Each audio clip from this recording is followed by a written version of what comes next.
Here's your wrestling news for January 4th, 2021. And your headlines for today include: why AEW is leaving Daily's place.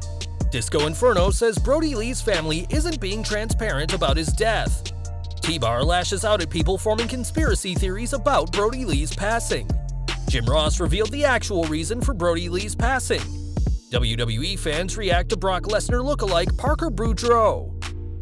Will Randy Orton be confronted by Bray Wyatt's father for what he did to his son? Why CM Punk took a shot at Ric Flair. Daniel Bryan drops interesting tweet about his personal problems. WWE files to trademark several new ring names. Brodie Lee is a subject of incredible art piece, and more. We're starting today with AEW, who have been recording their content from Daily's place for several months now.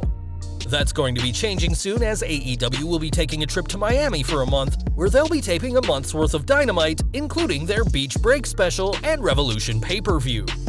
According to Bodyslam.net, the temperature is a big factor behind the change, as Daily's place is too cold right now, and the roster needs a morale boost after the death of Brodie Lee. They reported, "There have been some complaints about wrestling in the sub-freezing weather in an outside venue such as Daily's place, which likely played into the company's decision to move production to a warmer location. Plus, it was noted that a change of scenery would be good for everyone's morale." The current plan is to return to Daily's place in March when things start getting warmer again, and although the move will do them some good, Jacksonville's Daily's place will always be a go-to location for them. We mentioned that AEW needs a morale booster after Brodie Lee's sudden passing, and this difficult time isn't being helped by people coming up with conspiracy theories about the former TNT champion. When his lungs stopped working, Lee was taken to the Mayo Clinic where he spent the last few weeks, and although his death was not COVID-related, Disco Inferno has some questions about what's being reported. During Conan's Keeping It 100 show, Disco said that the description of a non-COVID lung issue wasn't enough, saying, "Just give us the cause of death. The guy died in the wrestling business at a very young age." The former WCW star isn't the first to question Brodie Lee's death, as Bruce Mitchell speculated that Amanda Huber, Brodie's widow, wasn't being honest with people in an editorial that led to PW Torch cutting ties with the writer. Disco argued that Mitchell wasn't wrong in his article, despite him saying he's not a doctor, noting, "What Mitchell was saying was not unreasonable. They aren't being fully transparent because we don't know what the cause of death is yet.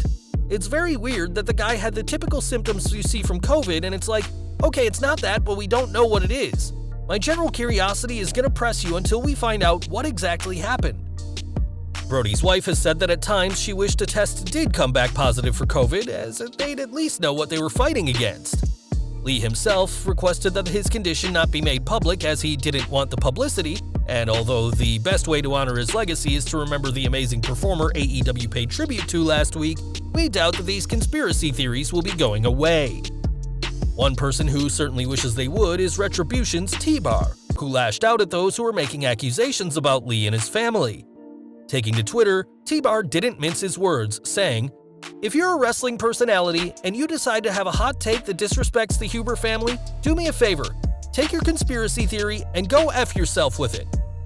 The facts are that the former TNT champion died of a lung-related ailment which was not COVID-related, and until any of these conspiracy theorists have a medical document proving otherwise, their theories hold no ground. One argument these conspiracy theorists use is how sudden Lee's condition worsened, a topic that Jim Ross spoke about on his Grill and JR podcast. On the show, the AEW commentator revealed just how bad the former wrestler was, saying that he was too sick to receive a transplant. He said, "He was always smiling and a funny guy, great sense of humor. That's why I said, I'm going to work today and I will tell these young guys, it doesn't hurt to laugh. As I said, laughter is a good medicine. He made you laugh, didn't he? Oh yeah, they reply. Remember those times. That's a hell of a lot better than him not being able to kick out of his issues. I still don't know what. I haven't seen of or even heard of an autopsy. All I know is that he had double lung failure. His lungs were so bad that he could not qualify for a transplant. So as I heard the story, whether it's totally accurate or not, I don't know. They took him off his machine to see if he could kick out himself. That was about the only chance he had. It just obviously did not work, so a sad time for all of us. Again, he impacted so many of us on our roster that kind of went off the radar, and so he will be very missed." Our thoughts continue to go out to the entire Huber family, especially his wife Amanda and their children Brodie Jr. and Nolan, as Brodie Lee will continue on in the hearts and minds of wrestling fans. We're jumping from the ring to the gridiron now, as football star Parker Boudreaux has become a viral sensation on social media thanks to his resemblance to a certain beast incarnate. The 22-year-old offensive lineman does have a similar look to Brock Lesnar, who left WWE after his WrestleMania 36 loss to Drew McIntyre, and Boudreaux has alluded to this on social media, calling himself the next big thing. We'll have to see if the 22-year-old ever considers a move from the field to the ring, but if so, we imagine that Paul Heyman would be interested in working alongside this Brock Lesnar lookalike. Now, tonight's edition of Monday Night Raw will be a special Legends night featuring several superstars from the past, and this could lead to a huge angle for two current-day performers. It's already been confirmed that Mike Rotunda, aka Erwin R. Shyster, will be a part of tonight's 3-hour special, and fans may know he's the father of Bray Wyatt, who was incinerated by the Viper at WWE TLC. It's possible that IRS could return in character only to ditch his guys and speak to Orton, a fellow father, about what he did to his son, and we all know that Orton isn't above lashing out at a much older legend. A segment between the two could even mark the return of The Fiend, who'd presumably be returning alongside Alexa Bliss, who pleaded with Orton to set her on fire on the final Raw of 2020 so that she could be with The Fiend wherever he is. With rumors of another huge stipulation match planned for Orton and Wyatt at the 2021 Royal Rumble, this return needs to happen sooner rather than later, and a segment with IRS tonight could be an ideal way to get The Fiend back on television. One person expected to be on tonight's show is Asuka, who captured both the Raw Women's Championship and Women's Tag Team titles in 2020 and has another accolade to add to her resume. With data from Cage Match, one Reddit user determined that Asuka wrestled the most matches in WWE across all brands, having a total 64 matches in 2020.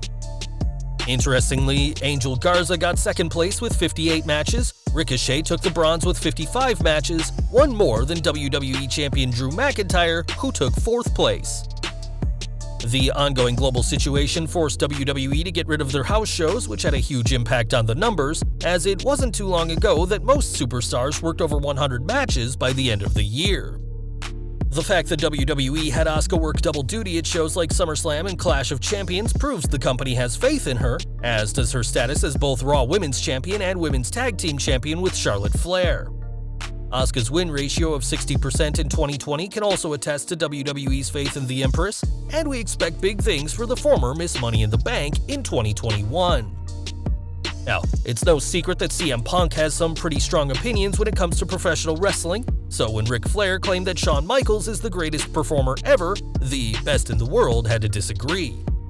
In a reply to a tweet which referenced Flair's praise, Punk shared a gif of the dude from The Big Lebowski, noting that that's just his opinion, implying he doesn't agree with what the Nature Boy had to say.